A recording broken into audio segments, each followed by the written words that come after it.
Hello everyone, in this video I'm going to show you how you can make the flashback transition effect in CapCut for PC.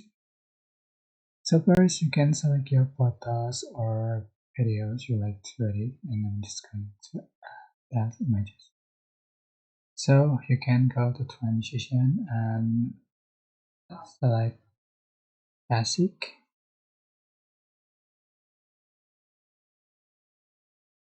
Um, I'm sorry. You can looking for the invisible invisible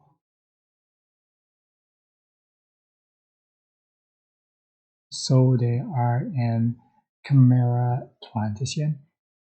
No invisible, but infinite. Infinite to one. I'm just going to select infinite to just download it and add to the track, and you can apply to all the clip and change for duration, so you can see for the final result.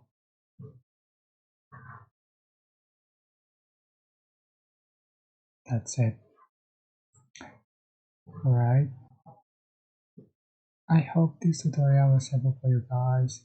Don't forget to like, comment, share, and also subscribe. If you have any questions, please leave in the comment section below. Thank you so much for watching.